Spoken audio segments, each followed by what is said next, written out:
mga estudyante sa ilang teacher nga / content creator sa Misamis Occidental tungod sa iya mga pasorpresa sama sa pa-breakfast. Mga kapuso, ila-ilahon nato kining viral nga teacher, walay lain kundi si Teacher Jeric.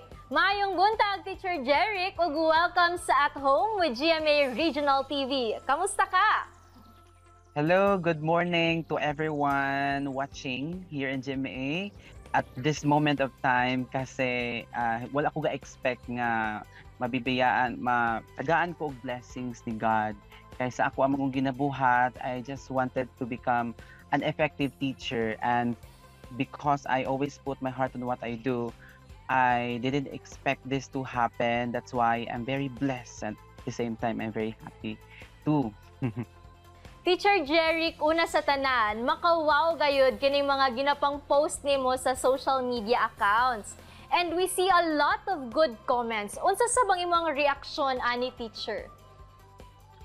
I'm beyond blessed, very happy upon reading the comments sa page ko.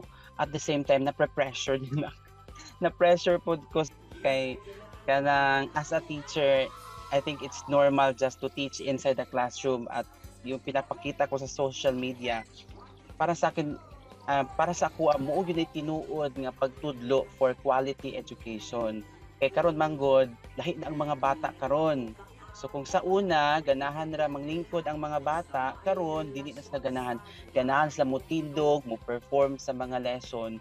So as a teacher, we have to adjust, we have to think, apply a lot of strategies. Paunsa ba nagsugod ang tanan, Teacher Jeric? What inspired you to do this alang sa imong mga estudyante?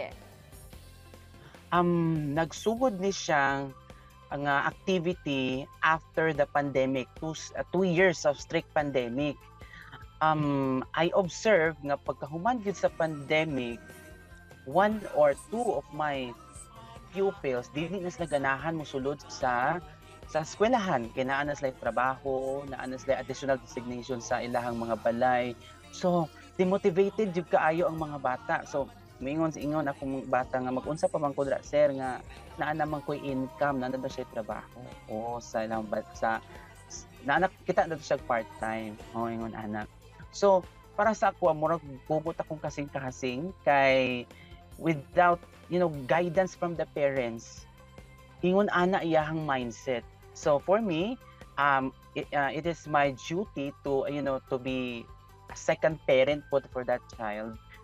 Grabe gyud ang imong gugma alang kanila, teacher. Unsa sa bang imong goal with all these things that you do for your students? My goal, ma'am, is to spread quality education. I am posting the videos in my social media.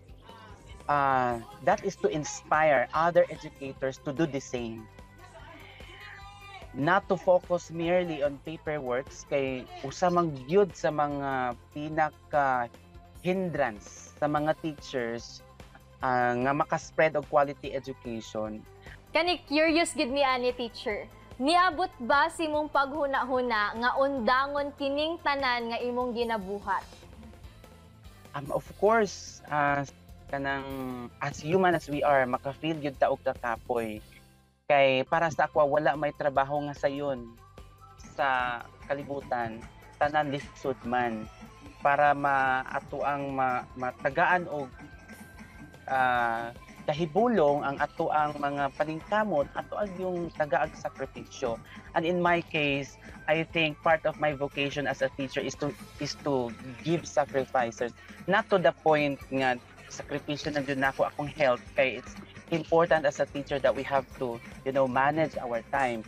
Pero right now naka-feel jud ko og stress, not only happiness but of course ka-level na pud ang stress sa ako, pero I am enjoying of what I am doing in my classroom. All out gid kaayo kasi mo mga estudyante, Teacher Jeric. Naga-expect ba ka nga ibalik na sila'y ibalik sa imuha?